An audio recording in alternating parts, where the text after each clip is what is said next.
총선이 이제 꼭 일주일 앞으로 다가온 가운데 공식 선거 운동도 반환점을 돌아섰습니다. 여야는 중간 점검 차원의 공약을 경쟁적으로 발표하면서 승부수를 띄웠습니다. 국회 중계차 연결합니다. 강정규 기자. 네, 국회 나와 있습니다. 먼저 새누리당은 자영업자 보호 대책을 경제 공약으로 내놨죠? 네, 그렇습니다. 새누리당 강봉균 공동선거대책위원장은 오늘 국회에서 기자회견을 열고 5번째 경제 공약을 발표했습니다. 중산층 표심을 노린 자영업자 보호 대책이 주요 내용이었는데요.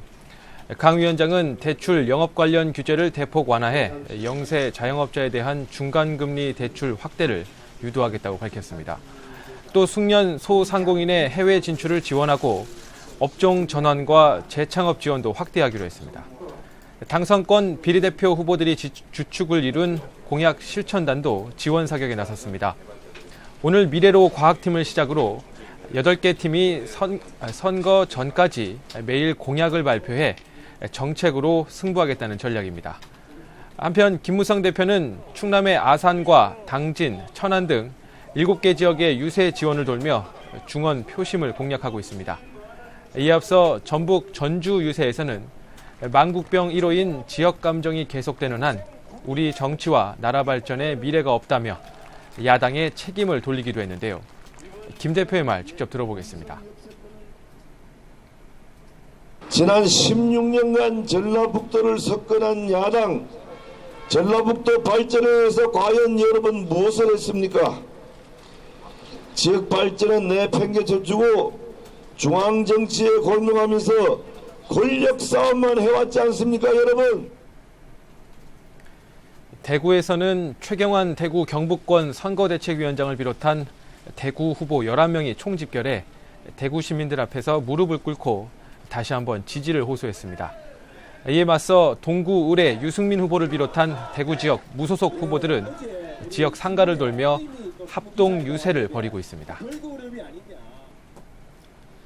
야권은 더민주 김종인 대표가 내놓은 광주 경제 살리기 공약을 두고 안철수 대표가 5공화국 시절의 발상이라고 깎아내리면서 호남 지역을 둘러싼 신경전이 이어졌죠? 네, 그렇습니다. 김종인 대표는 오늘 서울 지역 후보 지원 유세에 앞서 국회에서 특별 기자회견을 열었습니다. 당의 정치적 불이인 광주 지역 경제 살리기 공약을 발표했는데요.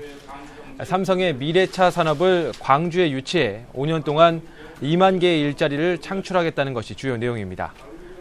야권 분열로 인해 어디로 튈지 알 수 없는 광주 표심을 붙잡아두기 위한 조치로 풀이되는데요. 김 대표는 광주 지역 경제 부활과 일자리 창출에 필요한 예산을 끌어올 수 있는 건 더민주뿐이라며 국민의당을 견제하기도 했습니다. 이에 대해 국민의당 안철수 대표는 즉각 반발하면서 더민주의 삼성공장 유치 공약을 깎아내렸습니다. 양당 대표의 말 직접 들어보겠습니다. 광주 일자리를 창출하고 지원 예산을 확보하는 일은 더불어민주당만이 할 수 있습니다. 작은 정당은 할 수가 없습니다. 130석으로 얼마나 끌어왔었는지 그걸 오히려 묻고 싶습니다. 정치가 시키면 기업이 무조건 따라할 거라고 생각하는 오공식 발상 아닌가 싶습니다. 호남을 둘러싼 두 야당 대표의 신경전이 고조된 가운데 국민의당 천정배 공동대표와 칩거를 푼 김한길 의원은 광주에서 유세 지원에 나섰습니다. 김 의원은 더민주 문재인 전 대표를 겨냥해 광주가 환영하지 않는 대권 주자는 무의미하다며 직격탄을 날리기도 했습니다. 한편 안철수 대표는 선거운동 반환점을 돌며 자청한 기자회견에서 여야 3당 대표 TV토론회와 공약 책임제에 합의할 것을 제안했습니다. 기자회견을 마친 뒤에는 곧바로 대구로 이동해 야당의 불모지인 영남에서 무당층 표심을 공략하고 있습니다. 지금까지 국회에서 YTN 강정규입니다.